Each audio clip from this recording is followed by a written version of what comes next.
Donc bonjour mes frères et sœurs, et nous allons continuer les béatitudes qui font partie du sermon sur la montagne, ce grand sermon que Jésus a donné près de la mer de Galilée. Et nous allons commencer par la prière. Notre Père du ciel, tu as été assis en Jésus-Christ sur cette montagne et tu t'es adressé à tes créatures. Tu t'es adressé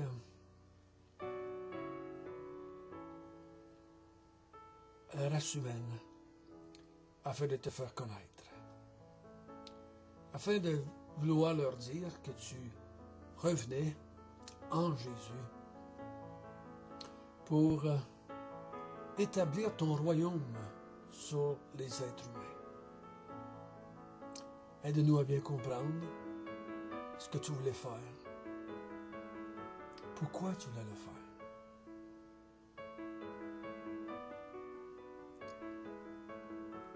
Aide-nous à comprendre ce matin qu'est-ce que tu veux dire par heureux, béni ou bienheureux.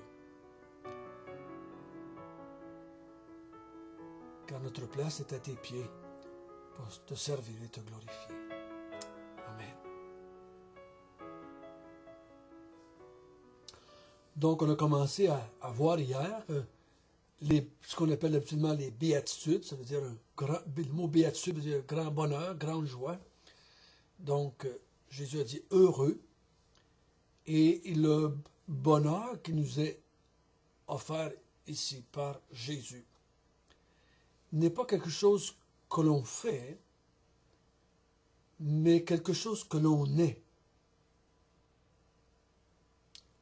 Et remarquez bien pendant qu'on va lire, il va nous parler de ce que Dieu veut qu'on soit dans notre cœur.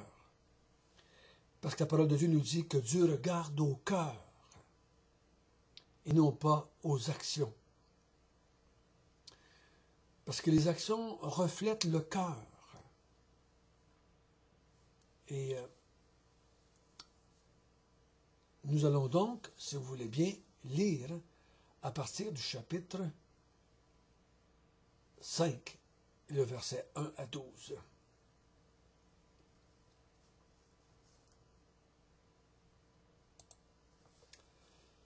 Voyant la foule, Jésus monta sur la montagne et après qu'il se fut assis, ses disciples s'approchèrent de lui. Puis ayant ouvert la bouche, il les enseigna et dit, « Heureux les pauvres en esprit, car le royaume des cieux est à eux. Heureux les affligés, car ils seront consolés. Heureux les humbles de cœur, car ils hériteront la terre. Heureux ceux qui ont faim et soif de justice, car ils seront rassasiés. Heureux les miséricordieux, car ils obtiendront miséricorde. Heureux ceux qui ont le cœur pur, car ils verront Dieu. Heureux ceux qui procurent la paix, car ils seront appelés fils de Dieu. Heureux ceux qui sont persécutés pour la justice, car le royaume des cieux est à eux. Heureux serez-vous lorsqu'on vous outragera, qu'on vous persécutera, qu'on dira faussement de vous toutes sortes de mal, à cause de moi. Réjouissez-vous, soyez dans l'allégresse, car votre récompense sera grande dans les cieux. Car c'est ainsi qu'on a persécuté les prophètes qui ont été avant vous.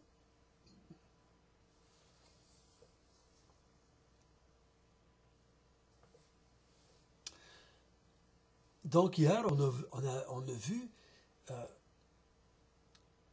les premiers, je pense que c'est 6 versets. On a vu que Jésus veut amener la foule à comprendre quelle sorte de personnes vont voir ou entrer ou posséder le royaume des cieux. Le royaume des cieux, ce n'est pas une place quelque part, mais qu'on meurt, c'est plutôt un royaume sur lequel Dieu règne par le roi qui est Jésus-Christ. Et remarquons qu'il ne parle pas de quelque chose qu'on doit faire, mais quelque chose qu'on doit être. Il dit heureux les pauvres en esprit. On a vu que c'était des mendiants spirituels. Des gens qui n'ont rien à offrir, mais qui veulent recevoir. Le côté spirituel, qui veulent recevoir de Dieu.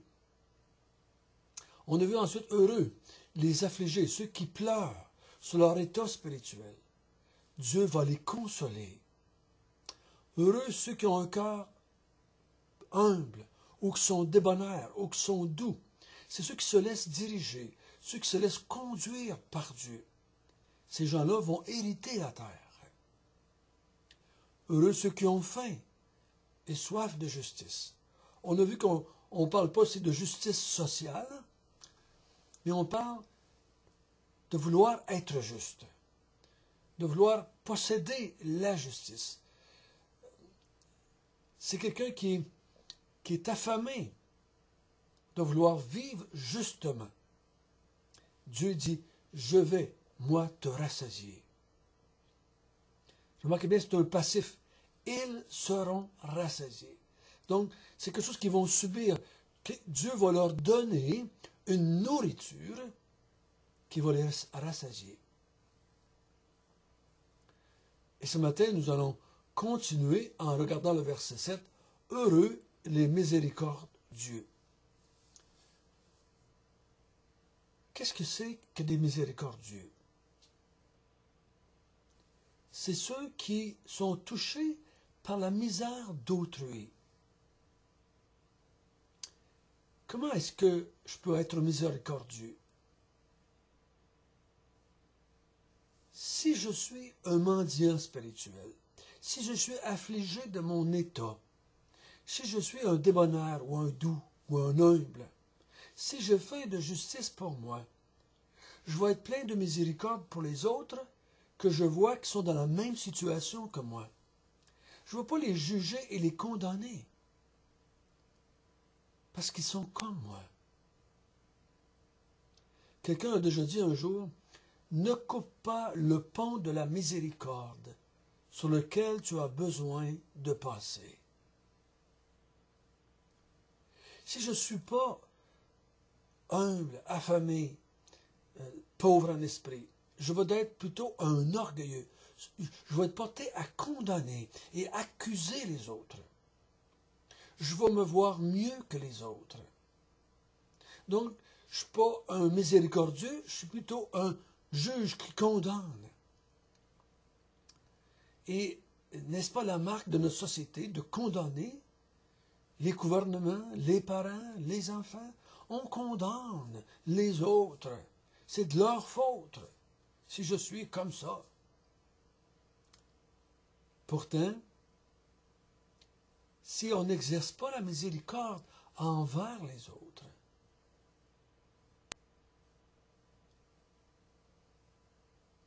on ne recevra pas la miséricorde.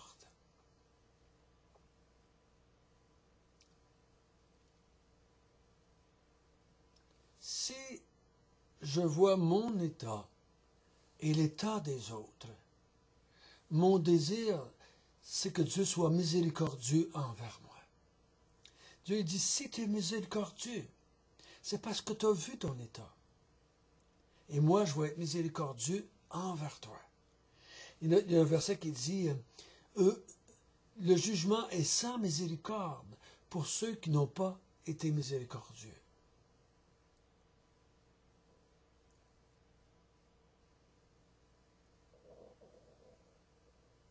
Dieu va être miséricordieux seulement pour ceux qui sont miséricordieux. Ensuite, il parle au verset 8, heureux les cœurs purs. Heureux les cœurs purs. Il y a deux possibilités ici. Il y en a qui pensent que heureux ceux qui ont le cœur pur, dans le sens qu'un cœur sans péché. Et l'autre sens, ça pourrait être heureux ceux qui sont entièrement attachés à Dieu. Le mot, c'est que c'est un cœur qui n'est pas double. Je crois pas que c'est plutôt le. Je pense pas que c'est heureux ceux qui sont sans péché.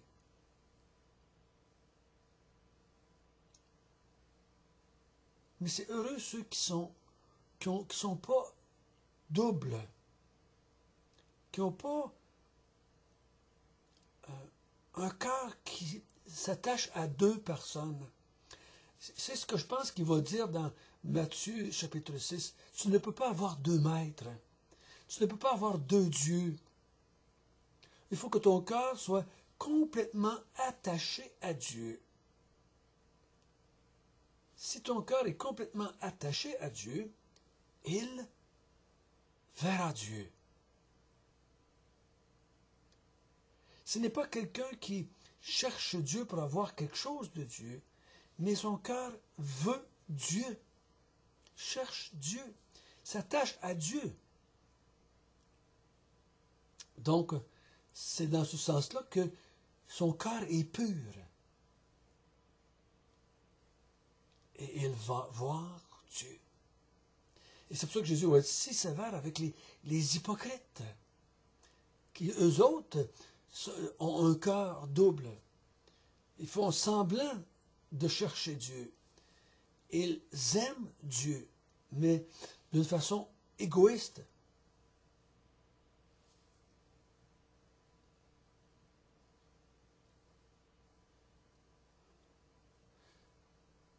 C'est ce que Dieu a voulu dire à Salomon quand il a dit « Celui qui me cherche, me trouve ».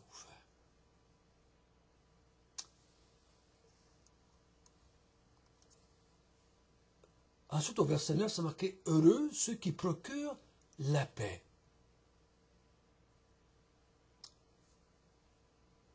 Est-ce que ceux qui procurent la paix entre les hommes, ces genres de Gandhi, les gens qui favorisent la paix entre eux? Je me souviens un jour que j'avais vu un premier ministre qui voulait emmener la paix entre les différents peuples de la terre.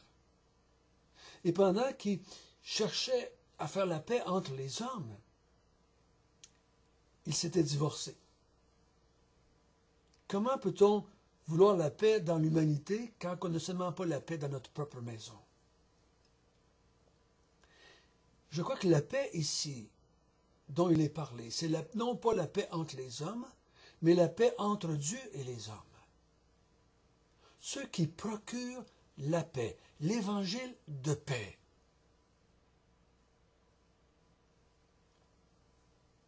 On ne pourra jamais avoir la paix entre les hommes si ces hommes-là n'ont pas premièrement la paix entre eux. La paix avec Dieu, excusez. Quand je suis en paix avec Dieu, ça va m'aider à avoir la paix avec mes semblables. Et ces hommes-là et ces femmes-là qui procurent la paix seront appelés fils de Dieu. Parce que Dieu est celui qui veut faire la paix avec lui et les hommes. Et si toi tu veux amener la paix entre Dieu et les hommes, tu vas t'appeler fils de Dieu ou fille de Dieu. Et nous savons qu'il n'y a pas d'autre moyen de faire la paix entre Dieu et les hommes que d'être sauvé par Jésus-Christ. Recevoir l'évangile de paix. Recevoir la bonne nouvelle. Mais ici, Jésus, dans ce texte-là,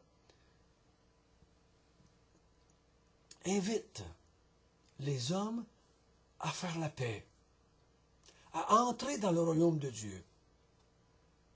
Voyez-vous, parce qu'ils ne sont pas dans le royaume de Dieu, ils sont des ennemis de Dieu.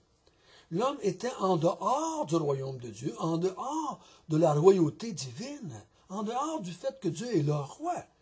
Ils ne sont pas en paix avec Dieu. Mais il les invite à entrer dans le royaume de Dieu, ça veut dire à faire la paix avec lui et de devenir ses sujets. Et je t'appellerai fils de Dieu. Je t'appellerai fille de Dieu. Ensuite, du verset 10 au verset 12, il dit « Heureux ceux qui sont persécutés, ceux qui sont outragés. » Mais il faut faire attention ici. beaucoup de gens qui sont dans des mouvements religieux peuvent être persécutés, peuvent être outragés. J'écoutais cette semaine une émission qui parlait qu'aux États-Unis, il y avait des problèmes là, de racisme spirituel. On était en guerre contre les musulmans. Eux autres se faisaient persécuter pour leur religion, pour leur foi. Mais ici, le texte dit bien, heureux serez-vous si on vous outrage, si on vous persécute à cause de moi, à cause de Jésus. Donc, il n'y aura pas de persécution, il n'y aura pas de heureux, il n'y aura pas de joie si tu es persécuté pour une religion. Ou parce que tu fais partie d'un mouvement. Je me suis aperçu que dans ma vie personnelle, j'ai souvent été persécuté ou outragé parce que j'étais un baptiste. On ne me persécutait pas à cause de Jésus. On me persécutait à cause que j'étais dans un mouvement religieux. Est-ce que c'est la même chose? Je ne crois pas. Je ne crois pas. Il y a une différence. Pour ceux qui me persécutaient parce que j'étais baptiste, ils persécutaient quelqu'un qui était dans une religion.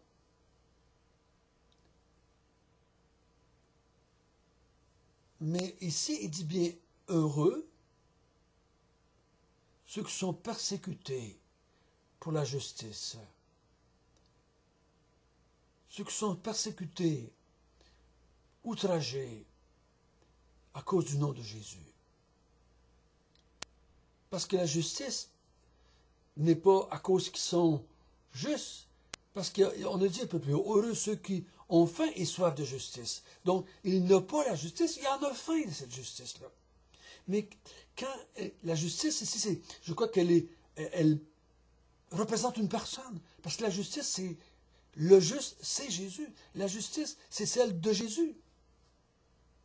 La justice qui vient de Dieu. C'est l'équivalent de persécuter à cause de moi.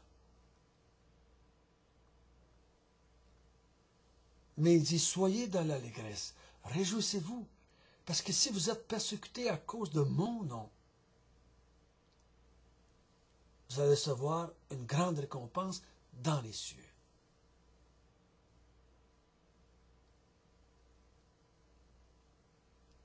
Donc il dit, quand vous allez rentrer dans le royaume des cieux, quand vous allez faire partie de cette justice-là nouvelle, quand vous allez avoir été rassasiés, on va vous persécuter à cause de moi, à cause du roi, à cause de mon royaume que j'établis ici-bas. Quand vous allez être entrés dedans, ce royaume, on va vous persécuter, on va vous outrager, mais réjouissez-vous, parce que votre récompense sera grande dans les cieux.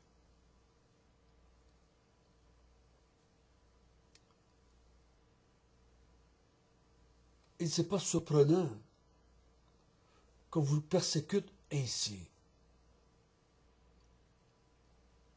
On a toujours persécuté les prophètes qui étaient avant vous.